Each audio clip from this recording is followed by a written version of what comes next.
ಕುದುರೆ ಕುದುರೆ ಸ್ವಭಾವ ಅದು ಲಗಾಮಿಲ್ಲ ಅಂದ್ರೆ ಕಂಟ್ರೋಲ್ ಆಗೋಕ್ಕೆ ಸಾಧ್ಯನೇ ಇಲ್ಲ. ಹೆಂಗೆ ಕುದುರೆಗೆ ಲಗಾಮ್ ಇದ್ರೆ ಹೆಂಗೆ ಕಂಟ್ರೋಲ್ ಆಗುತ್ತೆ, ಹಂಗೆ ನಮ್ಮ ಮನಸ್ಸಿಗೆ ಕೂಡ ಲಗಾಮ್ ಇದ್ರೆ ಮಾತ್ರ ಕಂಟ್ರೋಲ್. ಎಂಥ ಲಗಾಮ್ ಅಂದ್ರೆ ಸಂತರ ಶರಣರ ಮಾತ್ರ ಲಗಾಮ್ ಇದ್ರೆ ಅದೇ ನಮ್ಮ ಮನಸ್ಸು ಕಂಟ್ರೋಲ್ ಆಗುತ್ತೆ. ಮನಸ್ಸು ಹೆಂಗೈತೆ ಅಂದ್ರೆ ಭಾಳ ವಿಚಿತ್ರ ಐತೆ. ಹೆಂಗೈತೆ ಅಂದ್ರೆ ಮನಸ್ಸು ಊಟ ಮಾಡುವಾಗ ಬರೀ ಉಂಡೈತಷ್ಟ ಸಾಕು ಉಪವಾಸ ಮಾಡುತ್ತೆ. ಶಿವರಾತ್ರಿ ದಿವಸ ಉಪವಾಸ ಮಾಡಿರ್ತೀವಿ, ಊಟ ಮಾಡೋದು ಬೆಳಿಗ್ಗೆ 5ಕ್ಕೆ ಹೇಳ್ಬೇಕಂತಂದು ಅಲಾರಾಮ್ ಇಡಿಸಿದ್ದು ಅದೇ ಮನಸ್ಸು. 5ಕ್ಕೆ ಎದ್ದಾಗ ಇನ್ನು ಸ್ವಲ್ಪ ಅಂತ ಅಂದಿದ್ದು ಅದೇ ಮನಸ್ಸು, ಎದ್ದಾಗ 8 ಆಗಿತ್ತು. ಈಗ ಶಾಲೆ ಬಿಟ್ಟಾಗ ನೀವು ಶಾಲೆಗೆ ಹೋಗ್ಬೇಕು ಅನ್ಸುತ್ತೆ. ಇದ್ರ ಅನುಭವ ಐತಿಲ್ಲ, ಶಾಲೆಗೆ ಹೋಗ್ಬೇಕಂತ ಅನ್ಸುತ್ತೆ. ಶಾಲೆಗೆ ಹೋದ ಬಳಿಕ ಗಣಿತ ಲೆಕ್ಕ ನೋಡಿ ಯಾವ ಬೀಜ ಬೆಳಿತಾರೆ, ಯಾವುದು ಲಸ ಯಾವುದು ಮಸ. ನಮಗೆ ಮಸಾಲೆ ಲೆಕ್ಕ ಗೊತ್ತಿಲ್ಲ, ಆದ್ರೆ ಮಸಾಲೆ ದೋಸೆ ಲೆಕ್ಕ ಗೊತ್ತೈತಿ. ನಮ್ಮ ಮನಸ್ಸು ಹೆಂಗೈತೆ ಅಂದ್ರೆ ಓದಬಾರ್ದು ಪಾಸ್ ಆಗಬೇಕು, ದುಡಿಬಾರ್ದು ಶ್ರೀಮಂತನಾಗಬೇಕು. ಒಂದಿನ ಒಬ್ಬ ಹಿಂಗೆ ದುಡಿಲಾರ್ದು ಶ್ರೀಮಂತನಾಗುವುದು ಹಿಂಗಂತ ಹೊಂಟಿದ್ದ ಹುಡುಕೊಂಡು 10 ವರ್ಷ ಹುಡುಕಿದ್ದ. ಹೆಂಗೆ ಶ್ರೀಮಂತನಾಗ ಗೊತ್ತಾಗಲಿಲ್ಲ. ಒಂದು ಪುಸ್ತಕ ಇತ್ತಂತ, ಅದ್ರ ಹೆಸರು ದುಡಿಲಾರ್ದ ಶ್ರೀಮಂತನಾಗಬಹುದಾ. ಅದ್ರ ಬೆಲೆ 2,500 ಇತ್ತಂತೆ. ತೊಗೊಂಡವ ಪೇಜೆಲ್ಲ ಓಡಿಸ್ತಾನ, ಖಾಲಿ ಪೇಪರ್ ಎಲ್ಲ ಒಂದಲ್ಲೇ ಸೆಂಟೆನ್ಸ್ ಬರ್ದಿತ್ತಂತೆ. ಏನಂದ್ರೆ ಯಾರೂ ದುಡಿಲಾರ್ದ ಶ್ರೀಮಂತರಾಗಿಲ್ಲ, ಅಟ್ಲೀಸ್ಟ್ ಈ ದುಡಿದರ ಊಟ ಮಾಡೋದಂತ ಬರ್ದಿತ್ತಂತೆ. ಅದಕ್ಕೆ ಈ ಜಗತ್ತಿನಾಗ ಶ್ರೀಮಂತ ವ್ಯಕ್ತಿ ಯಾರಂದ್ರೆ ರೈತ ಅಂತ ಶ್ರೀಮಂತ. ಯಾಕೆ ರೈತ ಶ್ರೀಮಂತ ಅಂದ್ರೆ ಅವ ರೈತ ಯಾಕೆ ಶ್ರೀಮಂತ ಅಂದ್ರೆ ಅವ ದುಡ್ದ ಊಟ ಮಾಡ್ತಾನೆ, ಅದಕ್ಕೆ ಅವ್ರು ಶ್ರೀಮಂತ ವ್ಯಕ್ತಿ. ಈಗ ನೋಡ್ರಿ, ಒಂದು ಹುಡುಗ ಒಂದು ಹೆಣ್ಣನ್ನು ಪ್ರೀತಿಸ್ತಾನೆ. ಪ್ರೀತಿಸಿ ಏನೋ ಒಂದು ಕಾರಣಕ್ಕಾಗಿ ಇಬ್ಬರು ಬೇರೆ ಬೇರೆ ಆಗ್ತಾರೆ. ಬೇರೆ ಬೇರೆ ಆದ ಬಳಿಕ ಇವ್ರು ಹುಡುಗ ಯಾವ್ದಾರ ಒಂದು ಕೆಲಸ ಮಾಡಿ ಅವರ ವಿಚಾರಗಳು ನೆನಪು ಕೊಡ್ತಾವಿಲ್ಲ. ಅದಕ್ಕೆ ನಾವು ಡಿಪ್ರೆಷನ್ ಅಂತೀವಿ. ಅವು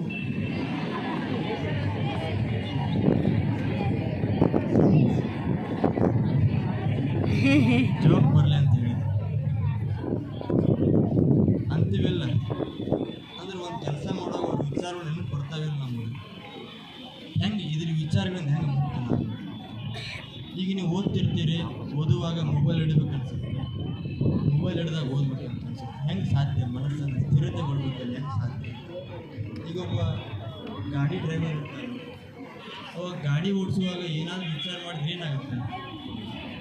ಮ್ಯಾಗ ಹೋಗ್ತಾರೆ ಎಲ್ಲರೂ. ಅಂದ್ರೆ ಗಾಡಿ ಓಡಿಸುವಾಗ ಬೇರೆ ವಿಚಾರ ಮಾಡಿದ್ರೆ ಎಲ್ಲರೂ ಮ್ಯಾಗ ಹೋಗ್ತಾರಂತ ತಿಳ್ಕೊಂಡು ಅವಾಗ ಗಾಡಿ ಓಡಿಸೋ ಕಡೆ ಲಕ್ಷ್ಯ ವಹಿಸ್ತಾನೆ. ಹಂಗೆ ನಾವು ಯಾವುದಾದ್ರು ಒಂದು ಕೆಲಸ ಮಾಡುವಾಗ ನಮ್ಮ ಮನಸ್ಸು ಬೇರೆ ಕಡೆ ಹೋಯ್ತು ಅಂದ್ರೆ ಕೆಲಸ ತಪ್ಪುತ್ತಾನಂತ ಅರಿವು ನಮಗಿದ್ರೆ ಮಾತ್ರ ಮನಸ್ಸಿಗೆ ಇರೋಕ್ಕೆ ಸಾಧ್ಯ. ಮನಸ್ಸು ಎಷ್ಟು ವಿಚಿತ್ರ ಐತೆ ಅಂದರೆ, ಈಗ ನೀವು ಹಣ ಎನಿಸ್ತಾರೆ, ಹಣ ಎನಿಸುವಾಗ ನಿಮ್ಮ ಮನಸ್ಸು ಅಲ್ಲೇ ಐತೆ. ಊರಾಗ 4 ಮಂದಿ ಜಗಳ ಆಡಕತ್ತಿದ್ರೆ ಜಗಳ ನೋಡೋ ಕಡೆನೇ ಮನಸ್ಸು ಐತೆ.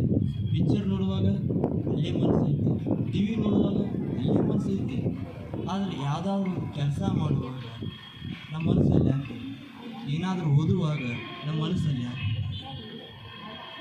ಹಿಂಗೆ ಮನಸ್ಸು ಬೇರೆ ಕಡೆ ಹೋಗುತ್ತಲ್ಲ, ಇದಕ್ಕೆ ಏನು ಮಾಡಬೇಕು? ಅರ್ಜುನ ಕೂಡ ಕೃಷ್ಣ ಕೇಳಿದ ಇದಾದ ಪ್ರಶ್ನೆ. ಕೃಷ್ಣ, ಈ ಮನಸ್ಸು ಅಂತೆಯಲ್ಲ ಗಾಳಿ ಇದ್ದಾಗ ಗಾಳಿನ ನಮಗೆ ನಿಗ್ರಹಿಸೋಕ್ಕೆ ಸಾಧ್ಯ ಇಲ್ಲ. ಹಾಗೆ ಮನಸ್ಸು ಅಂತೆಯಲ್ಲ ಒಂದು ಕೆಲಸ ಮಾಡೋಕ್ಕಂತಿದ್ರೆ ಮತ್ತೊಂದು ವಿಚಾರ ಮಾಡುತ್ತಾ ಈ ರೀತಿಯಾದಂಥ ಮನಸ್ಸನ್ನು ಹೆಂಗೆ ಕಂಟ್ರೋಲ್ ಮಾಡಬೇಕು ಅಂತಂದು ಕೃಷ್ಣನ ಕೇಳ್ತಾನೆ. ಕೃಷ್ಣ ಅಂತಾನ ಹೇಳಿದ ಕರೆಕ್ಟ್ ಐತಿಪ್ಪ, ಭಾಳ ಅಂದ್ರೆ ಭಾಳ ಬಲಿಷ್ಠ ಬೇಕು. ಏನಂದ್ರೆ ಈಗ ನಮ್ಮ ಕಲಿಯುಗದೊಳಗೆ ಒಂದು ವಜ್ರ ಇರುತ್ತೆ ನೋಡಿ, ಅದ್ರ ಹೆಸರೇನು? ಕೊಹಿನೂರ್ ವಜ್ರ. ಅದು ಒಂದೇ ಇದ್ದದಕ್ಕೆ ಬೆಲೆ ಐತಿಲ್ಲ, ಅದಕ್ಕೆ ಭಾಳ ಇದ್ರೆ ಅದಕ್ಕೆ ಬೆಲೆ. ಕೊಹಿನೂರ್ ವಜ್ರಗಳು ಭಾಳ ಇದ್ರೆ ಅದಕ್ಕೆ ಬೆಲೆ ಒಂದು ಬರ್ತಿತ್ತು ಇಲ್ಲ. ಹಂಗೆ ಮನಸ್ಸು ಅನ್ನೋದು ಕೊಹಿನೂರ್ ವಜ್ರ ಇದ್ದಂಗೆ ಅದನ್ನು ಯಾರು ವಶಪಡಿಸ್ಕೊತಾರೆ ಅವ್ರು ಕೊಹಿನೂರ್ ವಜ್ರಗಳಾಗ್ತಾರೆ. ಅದಕ್ಕೆ ಅದನ್ನು ಅಭ್ಯಾಸದಿಂದ ಮಾತ್ರ ವಶಪಡಿಸ್ಕೊಳ್ಳೋದು ಸಾಧ್ಯ ಅಂತ ಕೃಷ್ಣ. ಅದಕ್ಕೆ ನಾವು ಅಭ್ಯಾಸ ಮಾಡಬೇಕಾಗ್ತದೆ ಮನಸ್ಸನ್ನು.